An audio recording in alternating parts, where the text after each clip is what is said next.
1 Korintus 11. Ikutlah teladanku, sebagaimana aku pun mengikut teladan Kristus. Aku memuji kamu, kerana kamu sentiasa mengingat aku dan mengikut ajaran yang aku berikan kepada kamu. Aku mahu kamu memahami hal ini.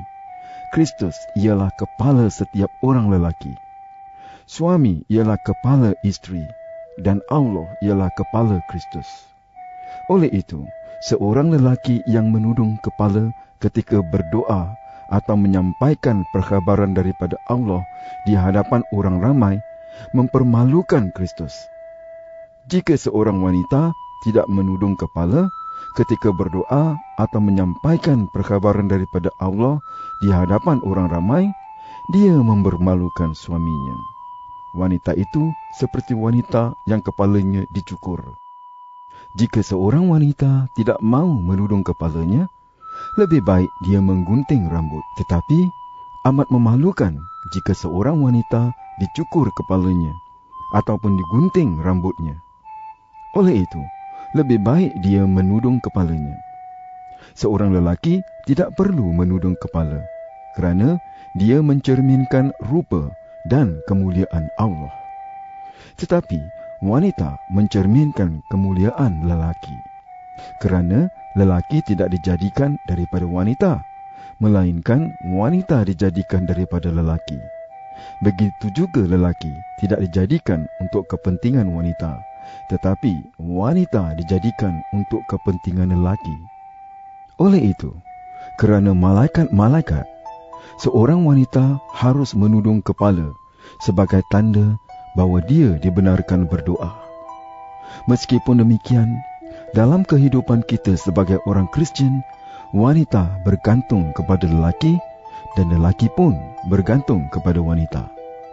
Hal itu demikian kerana meskipun wanita dijadikan daripada lelaki, tetapi selepas itu lelaki dilahirkan oleh wanita, dan segala sesuatu berasal daripada Allah.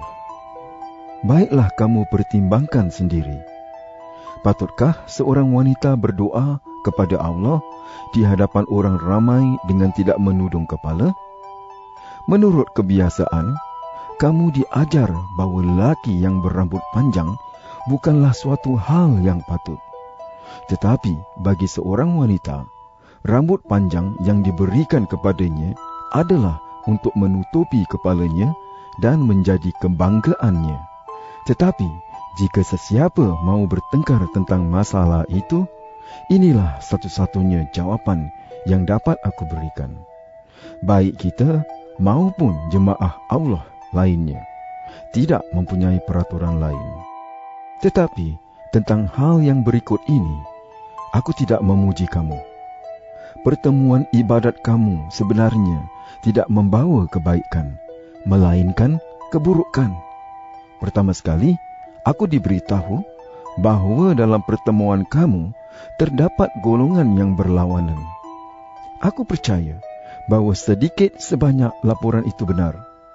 Sebenarnya, tidak menghairankan jika timbul perpecahan antara kamu, supaya nyata siapa-siapa orang Kristian yang sejati. Pada waktu kamu berhimpun, sebenarnya yang kamu makan bukannya perjamuan Tuhan. Hal itu demikian kerana pada waktu makan, setiap orang berebut makanan, sehingga ada yang tidak mendapat makanan dan ada pula yang menjadi mabuk. Tidakkah kamu mempunyai rumah sendiri, tempat kamu boleh makan minum? Ataukah kamu mahu menghina jemaah Allah dan mempermalukan orang miskin? Apakah yang harus aku katakan kepada kamu? Haruskah aku memuji kamu? Tentu tidak. Aku tidak memuji kamu. Aku berkata demikian kerana ajaran yang aku berikan kepada kamu, aku terima daripada Tuhan. Pada malam itu, ketika Tuhan Yesus dikhianati, dia mengambil roti, mengucap syukur kepada Allah, dan membahagi roti itu, lalu berkata, "Inilah tubuhku yang diberikan untuk kamu. Lakukanlah hal ini untuk mengenang aku." Begitu juga setelah habis makan, Dia mengambil cawan itu lalu berkata, "Cawan ini perjanjian Allah yang baru, yang disahkan dengan darahku. Setiap kali kamu meminumnya, lakukanlah hal ini untuk mengenang aku. Oleh itu, setiap kali kamu makan roti ini dan minum dari cawan ini, kamu memberitakan kematian Tuhan sehingga Dia datang." Dengan demikian, sesiapa makan roti Tuhan atau minum dari cawannya dengan cara yang tidak menghormati Dia, orang itu berdosa terhadap tubuh dan darah Tuhan. Oleh itu, setiap orang harus memeriksa diri lebih dahulu. Barulah dia boleh makan roti itu dan minum dari cawan itu.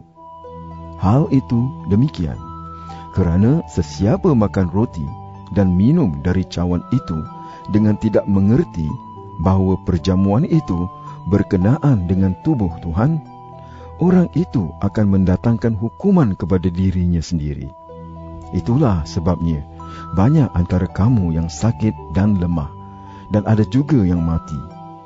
Jika kita memeriksa diri kita lebih dahulu, kita tidak akan dihukum oleh Allah. Tetapi jika kita diadili dan dihukum oleh Tuhan, Dia melakukannya supaya kita tidak dihukum bersama-sama dunia ini. Oleh itu, saudara-saudaraku, jika kamu berhimpun untuk makan perjamuan Tuhan, kamu harus saling menunggu. Jika sesiapa lapar, dia harus makan di rumah. Dengan demikian, pada waktu kamu berhimpun, kamu tidak akan dihukum oleh Allah. Tentang masalah-masalah lain, aku akan menyelesaikannya apabila aku datang kelak.